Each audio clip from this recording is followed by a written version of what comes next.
రక్షకుడైన యేసుక్రీస్తు నామమున ఈ రాత్రి వేళ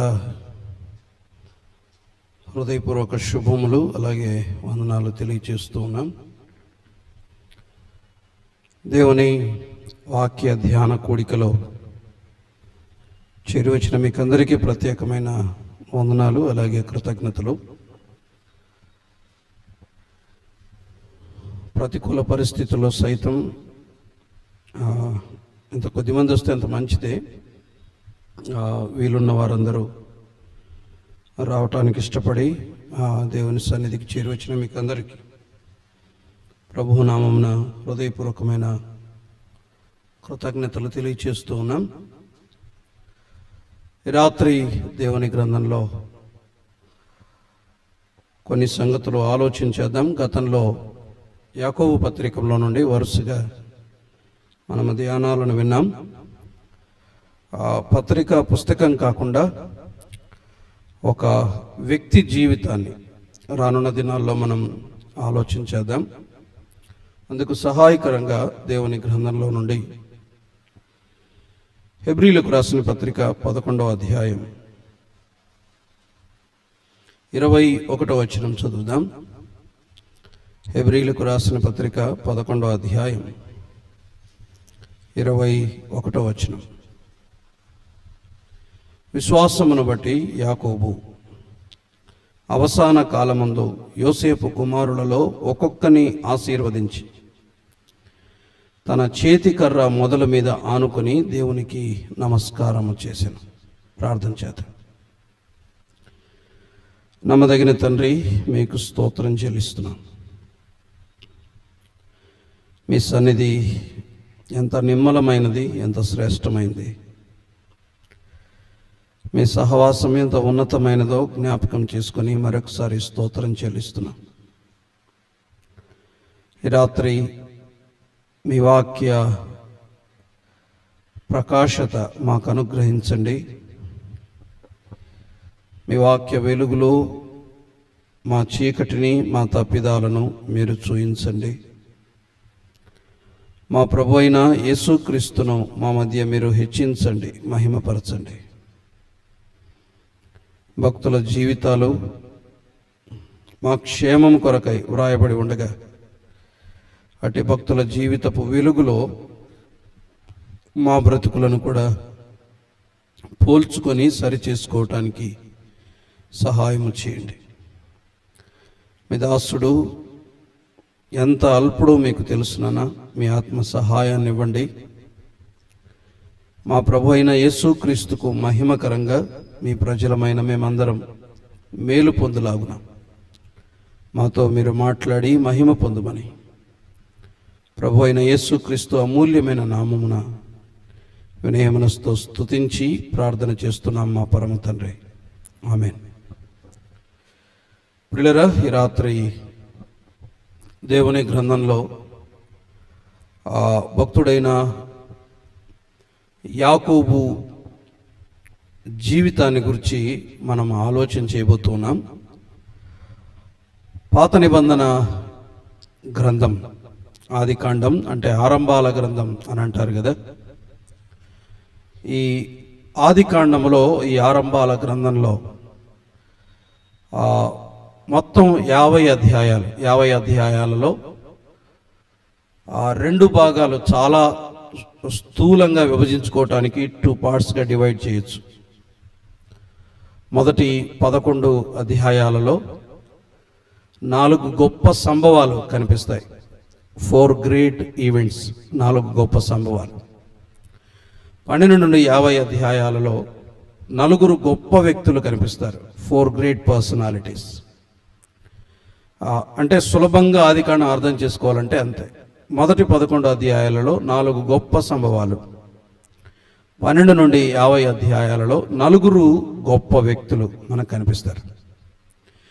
4 గొప్ప వ్యక్తులలో అబ్రహాము, ఇస్సాకు, యాకోబు, యోసేపులు. వీరిలో సింహభాగం అంటే అగ్రభాగాన్ని ఆక్రమించిన వారెవరు అంటే భక్తుడైన యాకోబు. అబ్రహాము జీవితం కూడా ప్రస్తావించబడింది.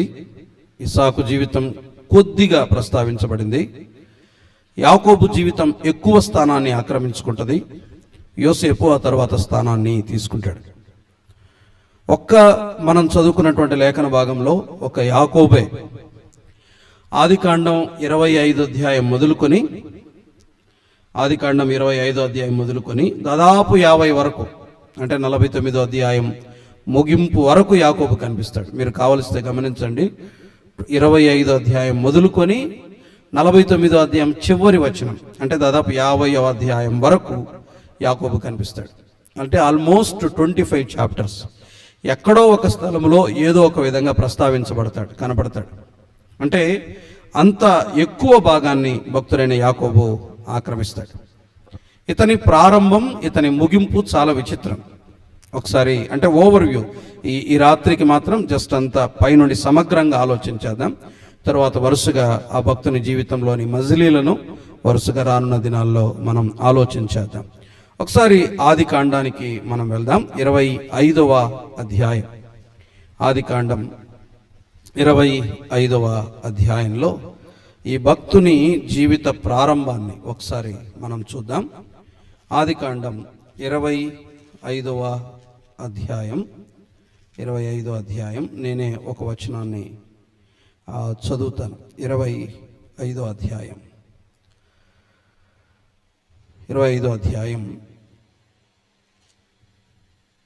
31వ వచనం.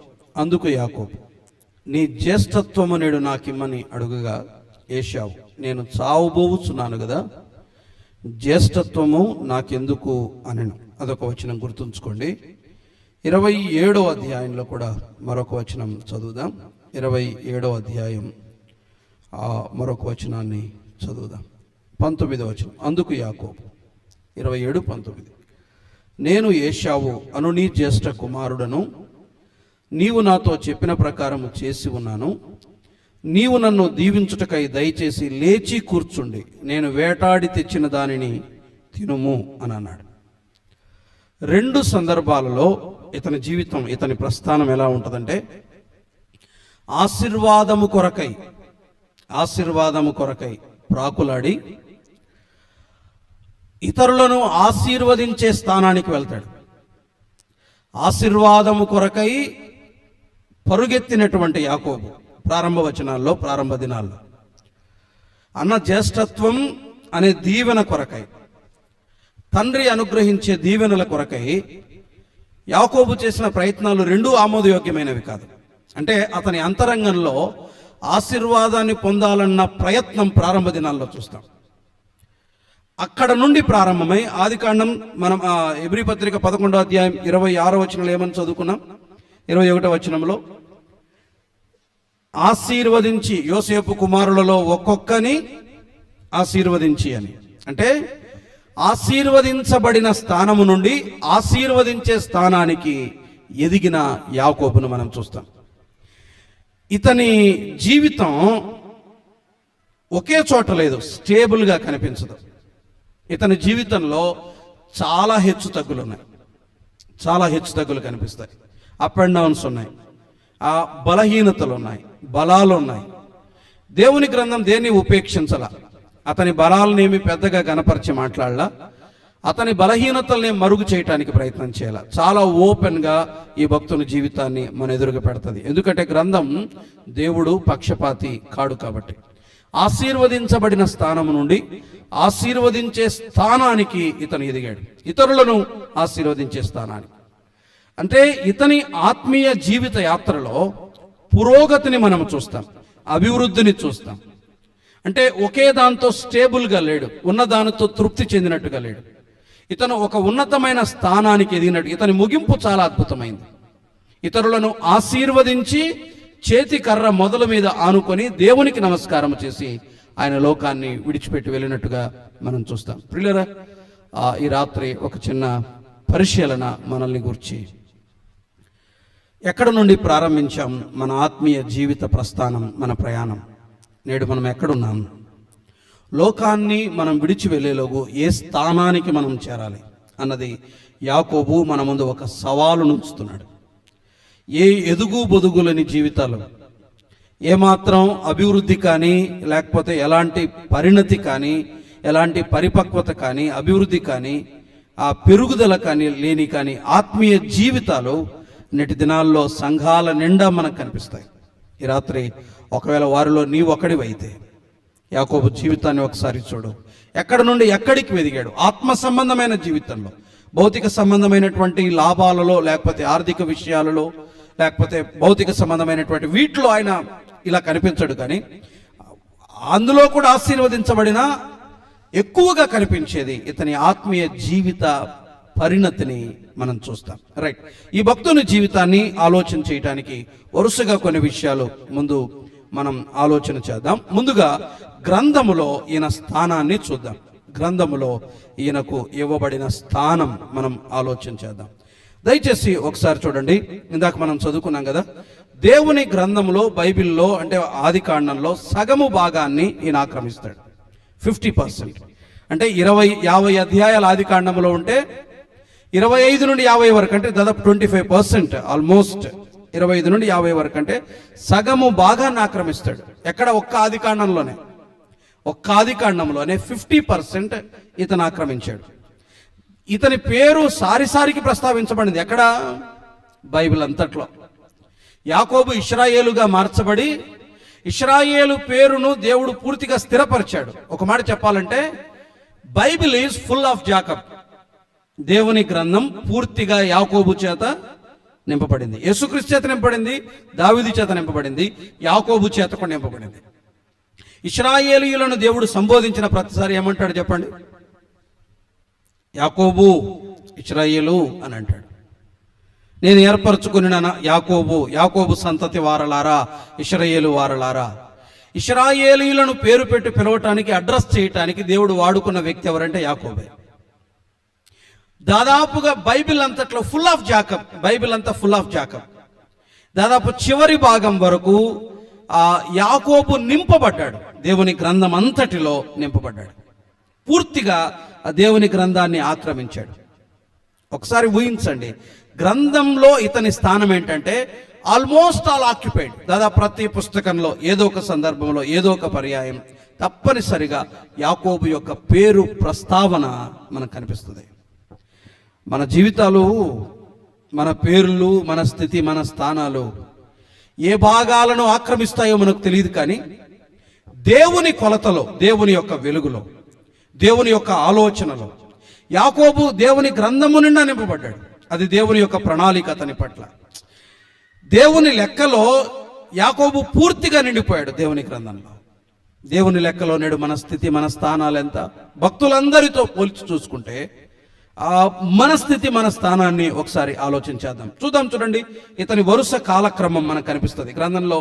ఆది కాండంలో వరుసగా, జస్ట్ సమాచారం కోసం చెప్తున్నాను, తర్వాత మనం అప్లికేషన్ ఆలోచించేద్దాం. ముందుగా ఇతను ఎక్కడ ఉన్నాడు చూడండి. 25వ అధ్యాయం 26వ వచనంలో అతని జననం కనిపిస్తుంది. రాసుకునే వాళ్ళ కోసం మాత్రమే చెప్తున్నాను. 25వ అధ్యాయం 26వ వచనం అతని పుట్టుక, లేకపోతే అతని జననం మనకు కనిపిస్తుంది. 25, 26. ఆ తరువాత మరొక సందర్భం చూడండి. 26వ అధ్యాయం 34వ వచనం ఒకసారి చూడండి. 26వ అధ్యాయం 34వ వచనం. ఏశావు 40 సంవత్సరముల వాడైనప్పుడు, అంటే అప్పుడు ఏశావుకు 40 ఏళ్ళు, అంటే యాకోబుకి ఎన్ని ఏళ్ళు ఉంటాయి? 39. ఏశావుకు 40 అయితే యాకోబుకి ఎన్ని ఏళ్ళు ఉంటాయి? 39. యాకోబుకు 40. ఎందుకు చెప్పండి? నిమిషాల వ్యవధి ఇద్దరికి మధ్య. అంటే యాకోబు 40 ఏండ్ల ప్రాయంలో కూడా ఏశావు 40 ఏండ్ల వాడైనప్పుడు, అంటే యాకోబు కూడా ఎంత ఉంటుంది చెప్పండి? 40 years. 26, 34లో 40 ఏండ్ల ప్రాయంలో యాకోబు. రైట్, నెక్స్ట్ అలాగే ముందుకు రండి. 47వ అధ్యాయం ఒకసారి మనం చూద్దాం. 47వ అధ్యాయం. ఆ తర్వాత మళ్ళీ మనకి ఎక్కడ కనిపిస్తాడంటే ఇతని వయస్సు ప్రస్తావించబడింది. 47వ అధ్యాయం 9వ వచనం చూడండి. 47వ అధ్యాయం 9వ వచనం. యాకోబు, నేను యాత్ర చేసిన సంవత్సరములు 130. ఫరో ఎదుట ఉన్నప్పుడు యాకోబు వయసు ఎంత? 130. ఇంటిలో నుండి బయటకు వచ్చినప్పుడు యాకోబు వయసు 40. రైట్, ఇంట్లో నుండి బయటకు వచ్చినప్పుడు యాకోబు వయసు 40. అంటే బేతేలు అనుభవం దగ్గర యాకోబు వయసు 40. ఫరో దగ్గర నిలబడ్డప్పుడు యాకోబు వయసు ఎంత? 130 సంవత్సరాలు. మరొక్క వచనం చూడండి, 47:28 చూడండి, అదే అధ్యాయమే, 28వ వచనం. యాకోబు ఐగుప్తు దేశంలో 17 సంవత్సరములు బ్రతికెను.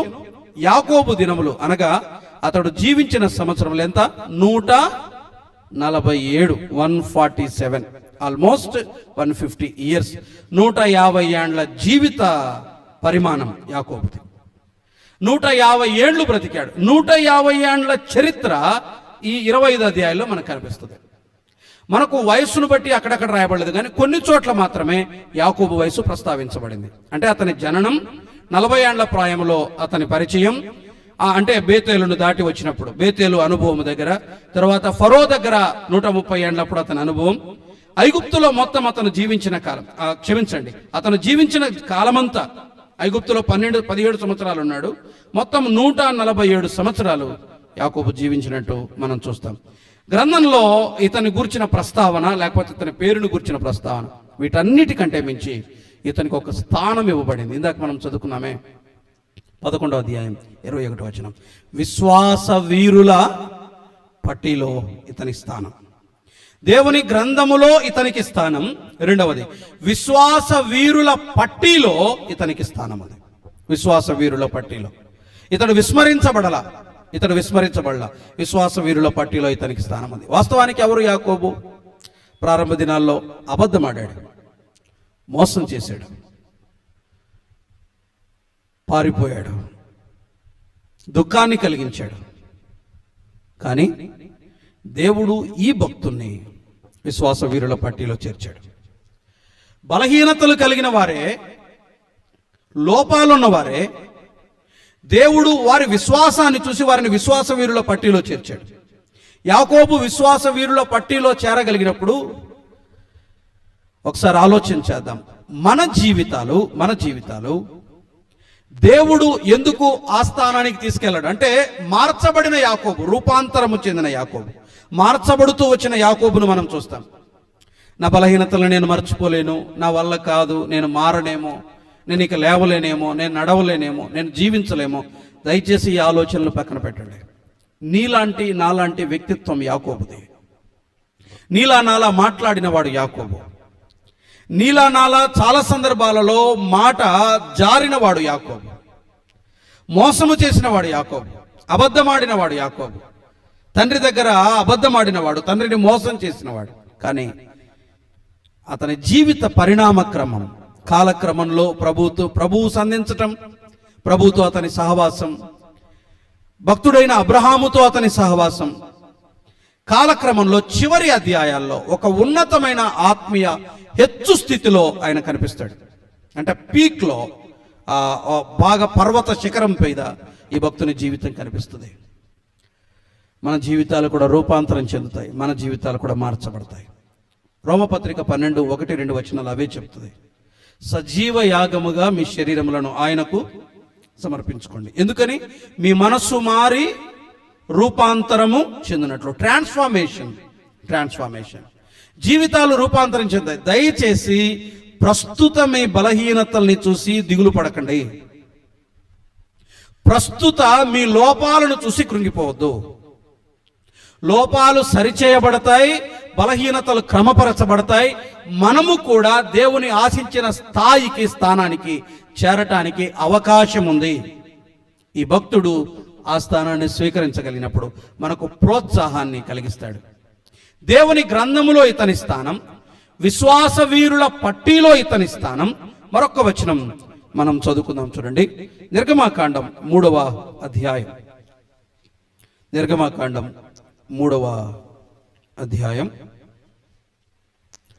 6వ వచనం చదువుదాం. మరియు ఆయన, నేను నీ తండ్రి దేవుడను, అబ్రహాము దేవుడను, ఇస్సాకు దేవుడను, యాకోబు దేవుడను అని చెప్పగా,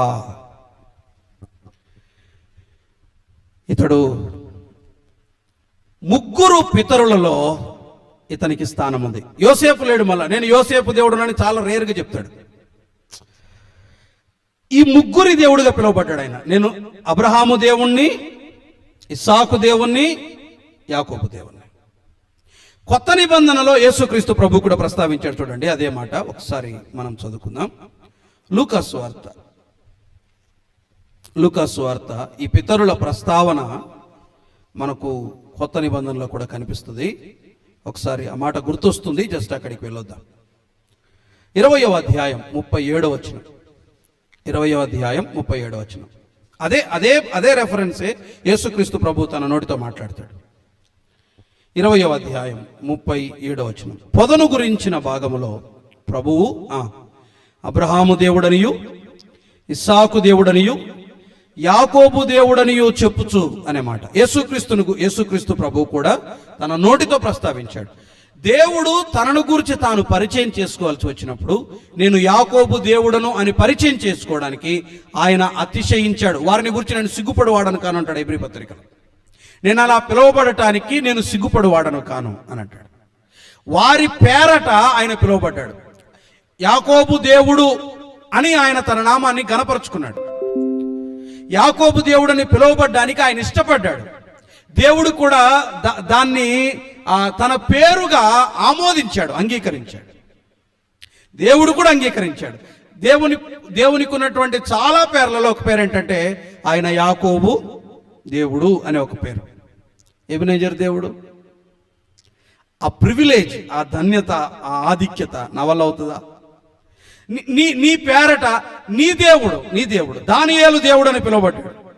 ఈ దానియేలు కొలిచే దేవుడు అని నెబుకద్నెజరు దగ్గర దేవుడు అక్కడ ఘనపరచబడ్డాడు, హెచ్చించబడ్డాడు. ఆయన మన దేవుడు అని మనమున్న పరిస్థితుల్లో పరిసరాల్లో ఆయన పిలువబడ్డానికి ఇష్టపడతాడా?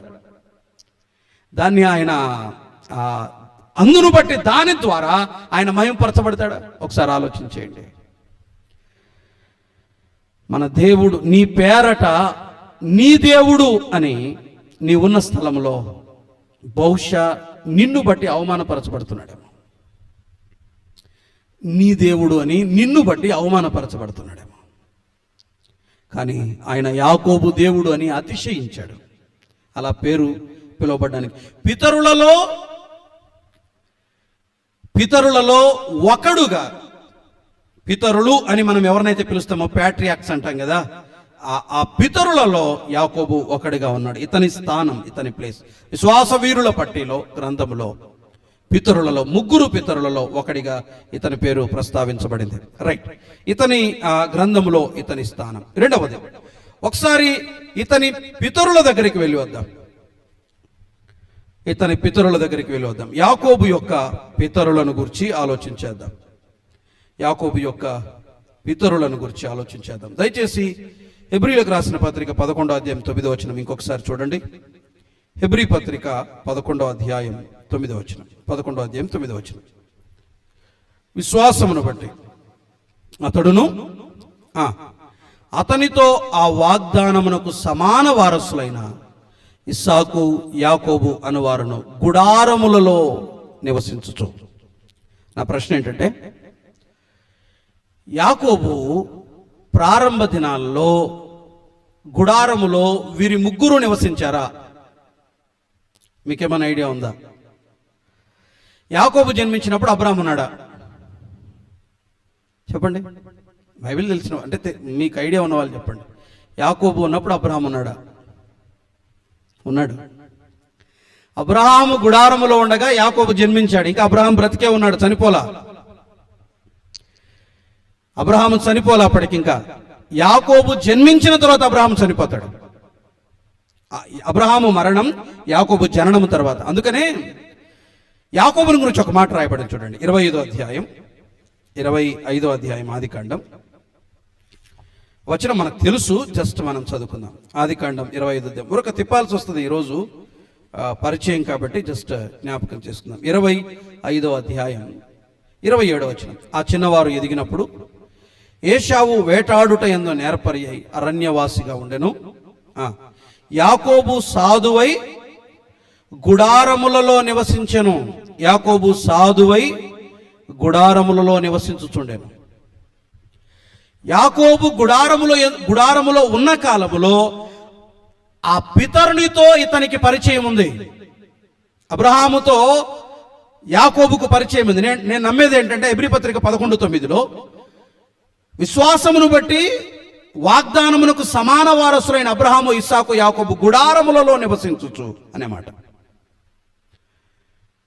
కాలక్రమం కూడా మీరు ఒకసారి వాళ్ళ భక్తులు జీవించిన దినాలు, తర్వాత ఎవరు ఎప్పుడు ఎక్కడ జీవించారో ఒకసారి మీరు చూడండి. ఇప్పుడు కాదు కానీ అబ్రహాము, యాకోబు జన్మించినప్పుడు అబ్రహాము ఉన్నాడు. యాకోబు గుడారములో సాధువుగా ఉన్నాడు అంటే దానికి కారణం ఏంటంటే, యాకోబు సాధుత్వానికి, యాకోబులో ఎంతో కొంత భక్తి ప్రమాణాలు కనిపించటానికి అబ్రహాము యొక్క సహచర్యం, అబ్రహాము యొక్క సహవాసం కూడా కారణం. ఆ పితరుల ప్రభావం, ఇస్సాకు యొక్క ప్రభావం, అబ్రహాము యొక్క ప్రభావం యాకోబు జీవితంలో ఉంది. వారి ఇంపాక్ట్, ఇతని మీద వారి ఇన్ఫ్లుయెన్స్ పనిచేసింది, వారి ప్రభావం పనిచేసింది. వారి మధ్య ఇతని జీవితం తప్పనిసరిగా ఎంతో కొంత దేవుని గురించినటువంటి ప్రభావాన్ని తప్పనిసరిగా అనుభవించి ఉంటుంది. ఈ రాత్రి ఒక సంగతి ఆలోచించేద్దాం ప్రియులరా. యాకోబు సాధువై గుడారములో నివసించుచుండెను అన్న మాట దగ్గర సాధువు అనే పదాన్ని గురించి ఒక మాట రాయబడింది. నేను తర్వాత ఆ పదం దగ్గరికి వెళ్ళి వస్తాను, మళ్ళీ తర్వాత మాట్లాడదాం. ఆ పదం గురించి తర్వాత మళ్ళీ ఆలోచించాలి. ఆ సాధుత్వానికి, మృదుత్వానికి, లేకపోతే దేవుని గురించిన ఎంతో కొంత ఆశకు కారణం ఏంటంటే అబ్రహాం సాహచర్యం, అబ్రహాం సహవాసం. ఆ పితరుని విశ్వాస అనుభవం ఈ బాలునిపై తప్పనిసరిగా ప్రభావం చూపుంటుంది. ఈ రాత్రి ఒక మాట, మన వయసు, మన స్థితి, మన గృహాలు, మన నివాసాలు, మన భక్తి ప్రమాణాలు మన గృహాలలో తరువాత తరాలపై ఎంతో కొంత ప్రభావాన్ని చూపగలగాలి, ఎంతో కొంత ప్రభావాన్ని చూపగలగాలి. అబ్రహాము యొక్క విశ్వాసం యాకోబు మీద పనిచేసినట్లు, ఇస్సాకు మీద పనిచేసినట్లు మన జీవితాలు, మన జీవిత విశ్వాస పరిమాణం, లేకపోతే విశ్వాస స్థాయి, విశ్వాసం యొక్క ప్రభావం, విశ్వాస శక్తి తప్పనిసరిగా మన తరువాత తరాలపై ఎంతో కొంత పని చేయగలగాలి. ఒక మాట అక్కడ మనకు కనిపిస్తుంది. తిమోతికి రాసిన 2వ పత్రికలో ఒకసారి చూడండి. విశ్వాసంలో ఉన్న గొప్ప లక్షణం ఏంటంటే, తిమోతికి రాసిన 2వ పత్రిక 2:2 తెలిసిన వచనమే, జస్ట్ అట్లా చదువుకొని వద్దాం. 2:2 ఒకసారి చూడండి. తిమోతికి రాసిన 2వ పత్రిక 2వ అధ్యాయం 2వ వచనం. నీవు అనేక సాక్షుల ఎదుట నా వలన వినిన సంగతులను ఇతరులకు బోధించుటకు సామర్థ్యము గల నమ్మకమైన మనుష్యులకు అప్పగించుము. ఆత్మ సంబంధంగా మన శక్తి, ఆత్మ సంబంధంగా మన భక్తి, ఆత్మ సంబంధమైన మన విశ్వాస జీవితం మన తర్వాత తరాలకు మనము దాన్ని ప్రసారము చేయాలి, దాన్ని మనం అందించగలగాలి. ఆ పితరులు అందించి వెళ్ళారు. అందుకని ఒకే కుటుంబం 4 వ్యక్తులు విశ్వాస వీరుల పట్టిలో కనిపిస్తారు. పితరుల ప్రభావం ఉంది ఇతని పైన. గ్రంథంలో ఇతని స్థానం మాత్రమే కాదు, ఇతని పితరులను గురించి ఆలోచన చేసినప్పుడు అబ్రహాము, ఇస్సాకుల ప్రభావం ఈ భక్తుని జీవితంపై ఉంది. త్వరగా రండి, చాలా విషయాలు మనం జ్ఞాపకం చేసుకోవాలి. ఒకసారి అతని కన్వర్షన్, అతని మార్పును గురించి చూద్దాం. ఆయన పితరులు ఎవరు? అబ్రహాము, ఇస్సాకులు. వారి జీవిత ప్రభావం ఈ భక్తునిపై కనిపిస్తుంది. రెండవది చూడండి, రెండవది అతని మార్పును గురించి, లేకపోతే అతని పరివర్తనను గురించి మనం ఆలోచించేద్దాం. 28వ అధ్యాయం ఆదికాండం 28వ అధ్యాయం. జస్ట్ ఇంట్రొడక్షన్ మాత్రమే, తర్వాత మనం ఒక్కొక్క భాగం దగ్గర రానున్న దినాల్లో మనం ఆలోచించేద్దాం. ఆదికాండం 28వ అధ్యాయం 11వ వచనం. ఒక చోట చేరి ప్రొద్దుగుంకినందున అక్కడ ఆ రాత్రి నిలిచిపోయి ఆ చోటి రాళ్లలో ఒకటి తీసుకొని తనకు తలగడగా చేసుకొని అక్కడ పండుకొనెను. అప్పుడు అతడు కలకనెను. 13వ వచనం. మరియు యెహోవా దానికి పైగా నిలిచి, నేను నీ తండ్రి అయిన అబ్రహాము దేవుడను, ఇస్సాకు దేవుడైన యెహోవాను, నీవు పండుకొని ఉన్న ఈ భూమిని నీకును నీ సంతానమునకును ఇచ్చేదను అనే మాట మనం చూస్తాం. ఇతని పరివర్తన, లేకపోతే ఇతని మార్పు జరిగినటువంటి సందర్భం అది 28వ అధ్యాయం 13వ వచనం. దేవుడు నేరుగా ఈ వ్యక్తిని సంధించాడు, ఇతనితో మాట్లాడాడు, ప్రభువు మాట్లాడాడు. ఒక విషయం జ్ఞాపకం చేసుకోవడానికి వచనం చదువుకున్నాం. ఇదే వచనాన్ని, ఇదే సందర్భాన్ని చాలా ఏళ్ల తర్వాత మళ్ళీ ప్రస్తావిస్తాడు. ఒకసారి 48వ అధ్యాయానికి రండి. 48వ అధ్యాయం 48వ అధ్యాయం 3వ వచనం. యోసేపును చూచి కనాను దేశమందలి లూజులో సర్వశక్తి గల దేవుడు నాకు కనబడి నన్ను ఆశీర్వదించి, దాదాపు 147 ఏళ్ల ప్రాయంలో, ఆల్మోస్ట్ 147 ఇయర్స్ అయినకు అక్కడికి, 146 147 కాలంలో, 40 ఏళ్ల వయస్సులో దేవుడు తనతో మాట్లాడిన అనుభవం 147 ఏళ్ల వయసులో కూడా, దాదాపు 146 సంవత్సరాల వయసులో కూడా ఆ ఎక్స్పీరియన్స్ తాజాగా ఉంది ఆయన దగ్గర. అంటే యాకోబు మారిన దినం తన జీవితంలో ఆయన మరువలేని దినం. లైఫ్లో మెమరబుల్ ఈవెంట్ ఏంటి యాకోబు జీవితానికి అంటే తాను ప్రభు ఇద్దరు మాట్లాడుకున్నటువంటి ఆ దినం, వారిద్దరు సంభాషించిన దినం. ఇతని కన్వర్షన్, ఇతని మార్పు దగ్గర ఒకసారి ఆలోచన చేయండి. 28వ అధ్యాయంలో ఇతను మారిన దినం ఆయన మరణము దగ్గర కూడా ఇంకా తాజాగా ఉంది, ఫ్రెష్గా ఉంది, చాలా తాజాగా ఉంది. దాన్ని మాటి మాటికి జ్ఞాపకం చేసుకున్నాడు. ఒక ప్రశ్న ఈ రాత్రి ఆలోచించేద్దాం. ఇశ్రాయేలీయులు విమోచించబడి అరణ్యంలోనికి వచ్చినప్పుడు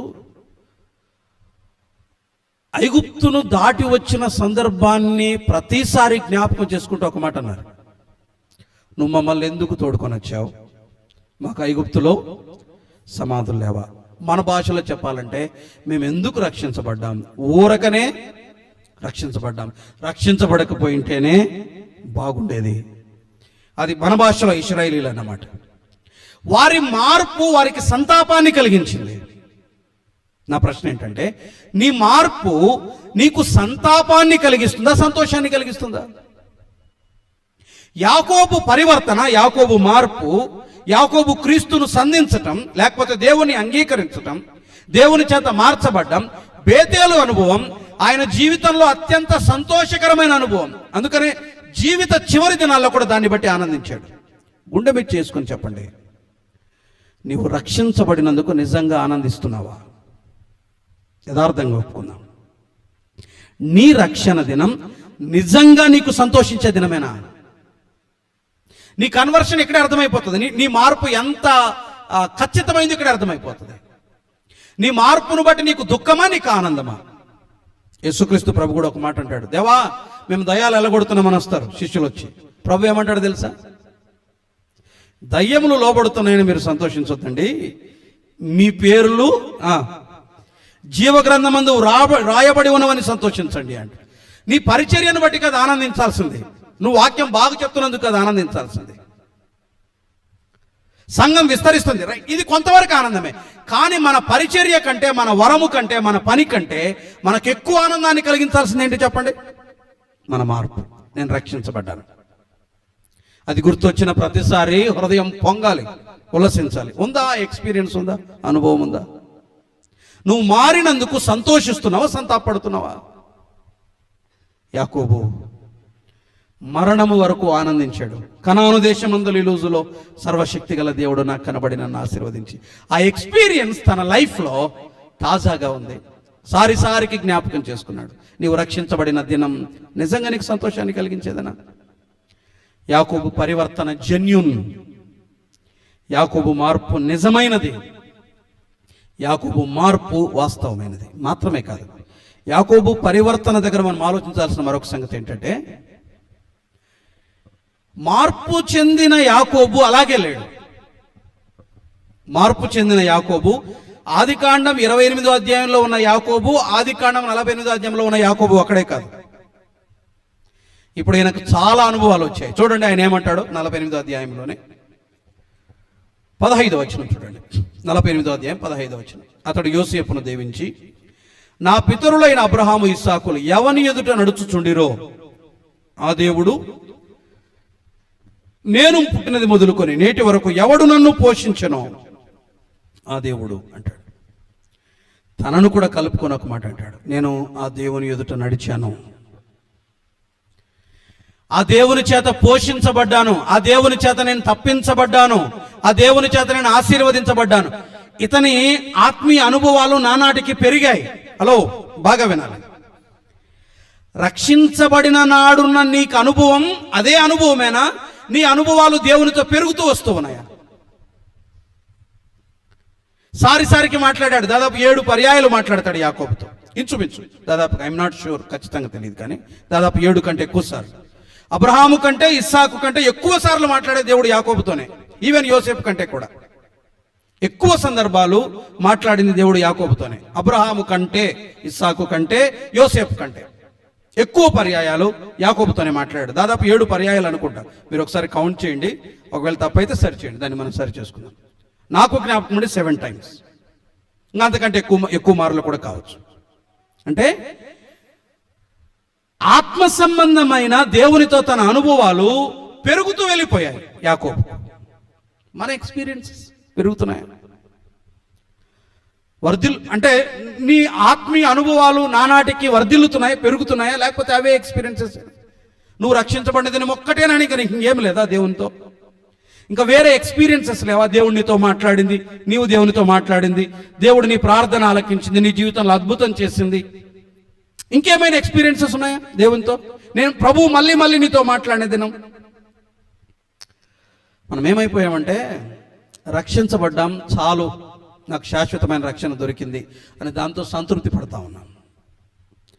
యాకోబు అలా కాదు. ఆదికాండం 28వ అధ్యాయంలో దేవునితో అతని పరిచయం ప్రారంభమైంది. ఆ తరువాత నుంచి దేవుడు ఆయనతో మాట్లాడుతూనే వచ్చాడు. ఇతని ఎక్స్పీరియన్సెస్, అనుభవాలు ఆత్మ సంబంధంగా నానాటికి పెరుగుతూ వచ్చాయి. మన ఆత్మీయ అనుభవాలు పెరుగుతున్నాయా? అదే స్థితిలో ఉన్నామా? అదే స్థాయిలో ఉన్నామా? 10 ఏళ్ల క్రితం నీ ఆత్మీయ అనుభవం ఇప్పటికీ అదే, అంతే కదా? ఏం చేంజ్ లేదు, ఏ మార్పు లేదు. అతని పరివర్తన దగ్గర మనం నేర్చుకోవాల్సిన పాట. అతని పితరులు, అతని పరివర్తన, అతని స్థానం గ్రంథంలో మనం 3 సంగతులు ఆలోచన చేశాం. తర్వాత చూడండి, అతని సంతానాన్ని గురించి చూడండి. అతని సంతానాన్ని గురించి మనం ఆలోచించేద్దాం. ఆదికాండం 49వ అధ్యాయం. ఆదికాండం 49వ అధ్యాయం మొదటి వచనం చదువుతున్నాను. యాకోబు తన కుమారులను పిలిపించి ఇట్లా, నేను మీరు కూడి రండి, అంత్య దినములలో మీకు సంభవింపబో మీకు సంగతులను మీకు తెలియచేసేదను అని అన్నాడు. అపోస్తుల కార్యాలకు రండి, త్వరగా ఒక జస్ట్ బ్రీఫ్గా అట్లా చూసుకుందాం. అపోస్తుల కార్యముల గ్రంథం 7వ అధ్యాయం. అపోస్తుల కార్యముల గ్రంథం 7వ అధ్యాయం 8-9 వచనాలు చూద్దామా? 8-9 వచనాలు. మరియు ఆయన సున్నతి విషయమైన నిబంధన అతనికి అనుగ్రహించెను. అతడు ఇస్సాకును కని ఆ నిబంధన చొప్పున 8వ దినమందు అతనికి సున్నతిని చేసెను. ఇస్సాకు యాకోబును, యాకోబు 12 గోత్రకర్తలను కని వారికి సున్నతి చేసిరి. 12 గోత్రకర్తలను కని వారికి సున్నతి చేసిరి. యాకోబు యొక్క 12 మంది గోత్రకర్తలు. ఒక డౌట్ వస్తుంది, అబ్రహాముకు ఒకడే కుమారుడు, ఇస్సాకుకు 2 కుమారులు, యాకోబుకు 12 మంది ఎందుకు? గాడ్స్ సావరినిటీ, దేవుని సార్వభౌమత్వం. ఎందుకు యాకోబు కడుపున 12 మందిని పుట్టించి 12 గోత్రకర్తలను క్షమించండి, అబ్రహాము కడుపున 12 మందిని పుట్టించి 12 మంది గోత్రకర్తలను ఎందుకు చేయలేదు? అబ్రహాము ద్వారా దేవుడు దేశంగా ఎందుకు రూపకల్పన చేయలేదు? ఒక దేశాన్ని ఎందుకు ఆయన నిర్మించలేదు? యాకోబు సంతానాన్నే దేవుడు ఎందుకు దేశంగా పరిగణించాడు? అతని సంతానం దీవించబడింది, అతని సంతానం ఆశీర్వదించబడింది. యాకోబు యొక్క 12 మంది కుమారులు 12 గోత్రకర్తలు కావటానికి దేవుని సార్వభౌమత్వంతో పాటు ఈ భక్తుని జీవితం కూడా ఒక కారణం. ఈయన పట్ల దేవునికి ఉన్న సంకల్పం మాత్రమే కాదు, ఈ భక్తుని జీవితం కూడా కారణం. అతని సంతానం ఇశ్రాయేలు దేశంగా దేవుడు అతనిలో నుండి ఒక దేశాన్ని తీసుకొచ్చాడు. 12 మంది గోత్రకర్తలు. యాకోబు అంటే ఇశ్రాయేలు అని దేశం. మొత్తం ఇశ్రాయేలీయులందరినీ యాకోబు ఆ 12 గోత్రకర్తలందరినీ ఇశ్రాయేలీయులు అని అతని పేరు చేత పిలువబడ్డారు. అతని సంతానం దీవించబడింది, ఆశీర్వదించబడింది. దేవుని ప్రణాళికలో, దేవుని సంకల్పంలో అతని పిల్లలు ఉన్నారు. వారు ఒక దేశంగా నిర్మించబడ్డారు. మన తరువాత తరం వివాహమైన వారు ఉన్నారు, పిల్లలు ఉన్నవారు ఉన్నారు. మన తరువాత పిల్లలు, ఆ పిల్లలు దేవుని సంకల్పములో పిల్లల స్థానం, వాళ్ళు ఏమవుతున్నారు, రేపొద్దున ఏం కాబోతున్నారు ఆలోచించేయండి. 12 మంది గోత్రకర్తలలో బలహీనులు ఉన్నారు, ఆయన దేవుడు ఎన్నుకున్నాడు. ఒకరిద్దరిని, రూబేనును తీసేసేయాలండి అతను చేసిన అపవిత్రతను బట్టి. కానీ యాకోబు సంతానం ఒక దేశంగా దేవుడు ఒక దేశాన్ని తీసుకొచ్చాడు. ఇందులో యాకోబు యొక్క అల్పత్వం ఉంది, దేవుని సార్వభౌమత్వం ఉంది. ఇందులో యాకోబు జీవితం ఉంది, దేవుని సంకల్పం ఉంది. దేవుడు ఆశీర్వదించాడు. రేపటి మన పిల్లల్ని గురించి ఆలోచించేయండి. మన తరువాత తరం, మన సంతానాన్ని గురించి ఆలోచించేయండి. యాకోబు సంతానం, లేకపోతే యాకోబు యొక్క రైట్. యాకోబు జీవితం జస్ట్ కొన్ని లెసన్స్ నేర్పిస్తుంది. వరుసగా చూసి క్లోజ్ చేద్దాం. హిజ్ లైఫ్ గ్రంథములో అతని స్థానం, అతని పితరులు, అతని మార్పు, అతని సంతానం, అతని జీవితం, టోటల్ హిజ్ లైఫ్. వరుసగా జస్ట్ అట్లా జ్ఞాపకం చేస్తాను అంతే. జ్ఞాపకం చేసి నేను ముగిస్తాను. మొదటిది, ఈయన ఎలా కనిపిస్తాడు చూడండి. యాకోబు జీవితంలో మనం నేర్చుకోవాల్సిన పాఠాల్లో ఒకటి 25వ అధ్యాయం 27వ వచనం చూడండి. ఆ చిన్నవారు ఎదిగినప్పుడు ఏశావు వేటాడుట యందు నేర్పరి అయి అరణ్యవాసిగా ఉండెను. యాకోబు సాధువై అని ఉంటుంది, ప్లెయిన్ అని ఉంటుంది ఇంగ్లీష్లో, సాధువై అని. అయితే ఇదే పదమే హీబ్రూలో సేమ్ వర్డ్ ఇంకొక చోట వాడారు. ఎక్కడ తెలుసా? యోబు గ్రంథం 1వ అధ్యాయం 8వ వచనం. ఎవరైనా చదువుతారా? యోబు గ్రంథం 1:8 చూడండి. సేమ్ వర్డ్, హీబ్రూలో మాత్రం సేమ్ వర్డ్, తెలుగులో తేడా ఉంది. 1:8.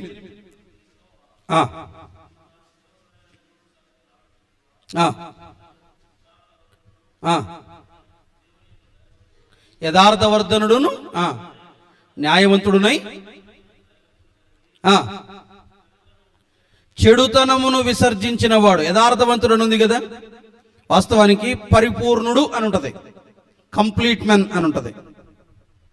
యథార్థవర్ధనుడు అన్న చోట కంప్లీట్ మెన్, పరిపూర్ణుడు అని ఉంటది. అంటే సాధువు అనే పదం దగ్గర వాడిన హెబ్రీ పదం, యథార్థవంతుడు అనే పదం దగ్గర వాడిన హెబ్రీ పదం రెండు ఒకే పదాలే.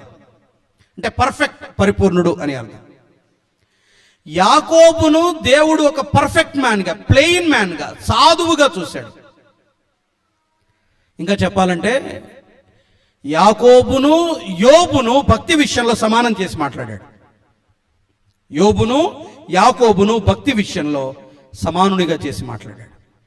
యోబు సరసన, యోబు ప్రక్కన చేర్చబడతాడు. ఇది అతని ఆధ్యాత్మిక పరిపక్వతను చూపిస్తుంది, ఇతని ఆధ్యాత్మిక ఎదుగుదలను సూచిస్తుంది. దేవుడు అతన్ని ఒక ప్లెయిన్ మ్యాన్ గా, సాధువుగా చూశాడు. యాకోబు సాధువు, హీఈస్ పర్ఫెక్ట్. ఆయన జీవితంలో అతను he's plain man, he's perfect. చాలా లోపాలు ఉన్నాయి, బట్ దేవుడు ఆయన అలా చూశాడు. రైట్. రెండవది హిస్ డిజైర్, ఆయన కోరిక చూడండి. 25వ అధ్యాయం 27వ వచనం ఒకసారి చూడండి. 25వ అధ్యాయం 27వ వచనం. ఆ చిన్నవారు ఎదిగినప్పుడు ఏశావు వేటాడుట యందు నేర్పరి అరణ్యవాసిగా ఉండెను. యాకోబు సాధువై గుడారంలో నివసించుండెను. 34 లేకపోతే 33 యాకోబు, నేడు నాతో ప్రమాణము చేయమనను. అతడు యాకోబుతో ప్రమాణము చేసి అతనికి జ్యేష్ఠత్వమును అమ్మివేయగా. యాకోబు కోరికలు భౌతిక సంబంధమైనవి కావు. ఇద్దరు వ్యక్తుల మధ్య తారతమ్యం చూడండి. ఏశావు ఆహారాన్ని ప్రేమించాడు, యాకోబు జ్యేష్ఠత్వాన్ని ప్రేమించాడు.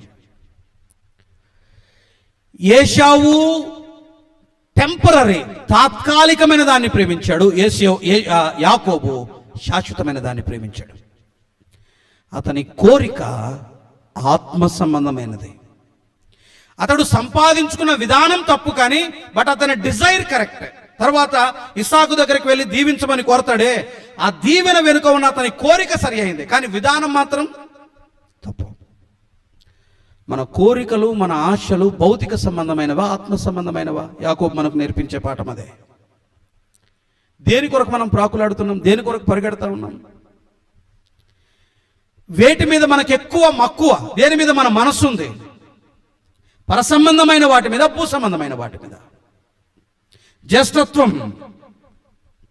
ఆశీర్వాదం, తండ్రి దగ్గర నుండి పొందిన ఆశీర్వాదం, ఈ రెండు స్పిరిచువల్, ఆత్మ సంబంధమైనవే. నీ చేని వాసన అంటాడు. మెటీరియలిస్టిక్గా ఒక పొలం వేసి పంట పండించి డబ్బు సంపాదించినట్టు లేదు. మొత్తం యాకోబు జీవితం అంతా ప్రయాణాలే, అన్ని కష్టాలే. మరి ఏ దీవెన ఇది? ఆత్మ సంబంధమైన దీవెన. ఇది ఆత్మ సంబంధమైన ఆశీర్వాదం. యాకోబు పర్ఫెక్ట్ మ్యాన్. దేవుడు ఆయనను ఒక పర్ఫెక్ట్ మ్యాన్గా చూస్తాడు. మాత్రమే కాదు, యాకోబు అతని కోరిక ఆత్మ సంబంధమైనది. మూడవది చూడండి, అతని నేచర్ చూడండి, స్వభావం. అతని స్వభావాన్ని ఒకసారి మనం చూద్దాం. అతన్ని విమర్శించిన వ్యక్తులు కూడా ఉన్నారు అతని జీవితంలో. 27వ అధ్యాయం 36వ వచనంలో, 31వ అధ్యాయం 1వ వచనంలో, సమయం లేదు ఊరికల్లా చెప్తున్నాను నేను. 27వ అధ్యాయం చూడండి, 36వ వచనం, 27-36. ఏశావు, యాకోబు అను పేరు అతనికి సరిగానే చెల్లినది. అతడు నన్ను ఈ 2 మారులు మోసపుచ్చెను, నా జ్యేష్ఠత్వము తీసుకొనెను. ఇదిగో ఇప్పుడు వచ్చి నాకు రావలసిన దీవెనను తీసుకున్నానని చెప్పి నా కొరకు మరి ఏ దీవెనయు మిగిల్చి ఉండలేదా అని అడిగాను. ఏశావు ఇతన్ని విమర్శించాడు. చెప్పాలంటే ఇక్కడ ఒక మాట, యాకోబు ఎందుకు పారిపోవాలి? ఇంట్లో ఉండటానికి బదులుగా యాకోబు ఎందుకు పారిపోవాలి? పారిపోవాల్సిన అవసరం ఏమి? ఉండి ఉండొచ్చు, పోరాడి ఉండొచ్చు, బట్ పారిపోవడానికి ఇష్టపడ్డాడు. విమర్శ, సమస్య ఉన్న చోట నుండి యాకోబు పక్కకి వెళ్ళిపోయాడు. మరొక సందర్భం 31వ అధ్యాయం 1వ వచనంలో, ఆదికాండం 31వ అధ్యాయం 1వ వచనంలో మనకు తెలుసు, లాబాను కుమారులు అనే మాట మనం చూస్తాం. మన తండ్రికి కలిగినది యావత్తు యాకోబు తీసుకొని అని అన్నాడు. వాళ్ళు కూడా విమర్శించారు. ఎక్కడ కూడా వారితో పోరాడినట్టు కానీ కలహించినట్టు కానీ లేదు. జస్ట్ అక్కడ నుంచి పాస్ ఆన్ వెళ్ళిపోయాడు, పక్క వెళ్ళిపోయాడు. హిజ్ నేచర్ ఆత్మ సంబంధమైనది. అతని స్వభావం ఆత్మ సంబంధమైనది. అతని కోరికలు ఆత్మ సంబంధమైనవి. దేవుడు అతనిని ఆత్మ సంబంధిగానే చూశాడు. ఈ రాత్రి ఆలోచించేద్దాం. మనది ఆత్మ సంబంధమైన స్వభావమైన విమర్శల దగ్గర మనల్ని గురించి ఇతరులు కాని మాటలు పలుకుతున్నప్పుడు, మన మీద నేరారోపణ చేస్తున్నప్పుడు, రైట్, మనం నేరం చేసిన మాట నిజమే యాకోబు, కానీ ప్రతిఘటించిన వాడు కాదు, పోరాడిన వాడు కాదు. లాబాను కుమారుల దగ్గర కానీ ఏశావు దగ్గర కానీ ప్రతిఘటించిన వాడు కాదు. లాబాను వెంటపడి తరిమినా అక్కడ కూడా ప్రతిఘటించిన వాడు కాదు. యాకోబు యుద్ధాలు, పోరాటాలు చేయటానికి మనస్సు లేనివాడు, సాధువైన వాడు, తగ్గించుకున్నవాడు, దీనుడు. ఏశావు ఎదుర్కోవటానికి వస్తున్నాడంటే సమాధాన పడటానికి ఎన్ని కానుకలు పంపిస్తాడు. కలహాన్ని కోరినవాడు కాదు, కలహప్రియుడు కాదు, ఆత్మ సంబంధి యాకోబు. మన సంగతి ఏంటి?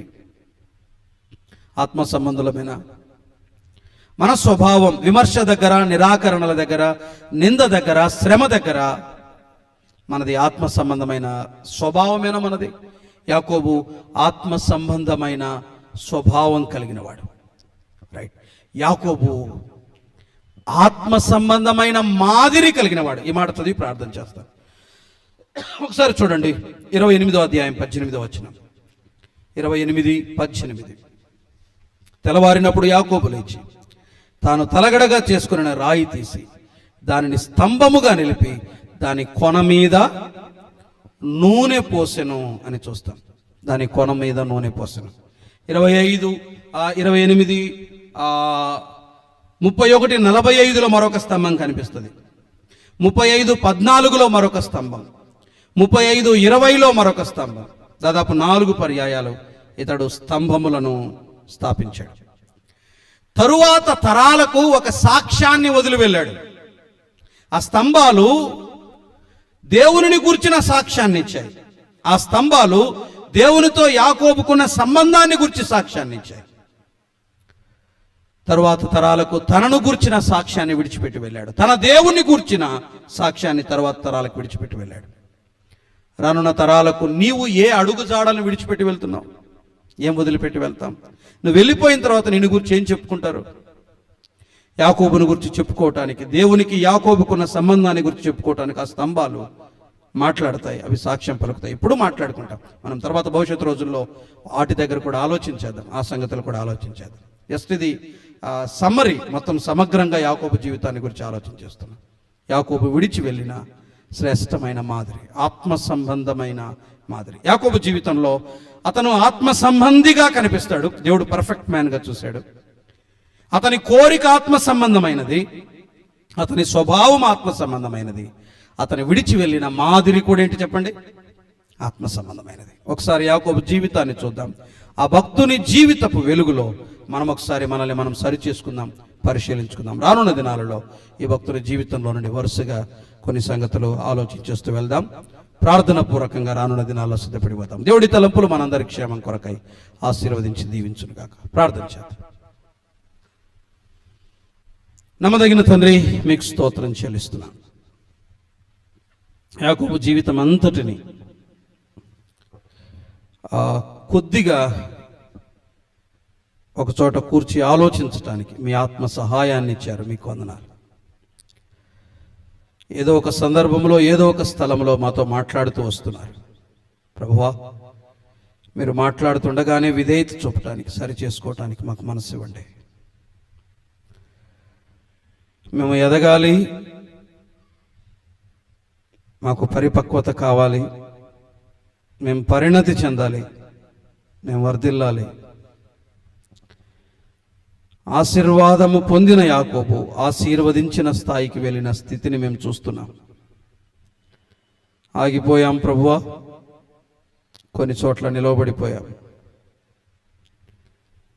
మరలా ప్రయాణాన్ని ప్రారంభించడానికి ప్రేరణ దయచేయండి, ప్రోత్సాహాన్ని ఇవ్వండి, మమ్మను నడిపించండి, మాతో మాట్లాడండి, మమ్మను రేపండి, మీ కార్యాన్ని జరిగించండి. భక్తుల జీవితపు వెలుగులో మమ్మను మేము సరి చేసుకోవటానికి సహాయం చేయండి. యాకోబు కంటే శ్రేష్ఠుడు మా ప్రభు. మా ప్రభు జీవితాన్ని కూడా మేము ఆలోచన చేసి ఆయన సారూప్యతలోనికి మలచబడటానికి మీ కృపనిమ్మని, చేరి వచ్చిన మా ప్రియులందరినీ ఆశీర్వదించి దీవించమని, చెదరి వెళ్ళిపోతుండగా ఈ రాత్రి కాలపు దీవెన ఆశీర్వాదాలు కోరుకుంటూ యేసు ప్రభు అమూల్యమైన నామమున వినయ మనసుతో స్తుతించి ప్రార్థన చేస్తున్నాం మా పరమ తండ్రి. ఆమేన్.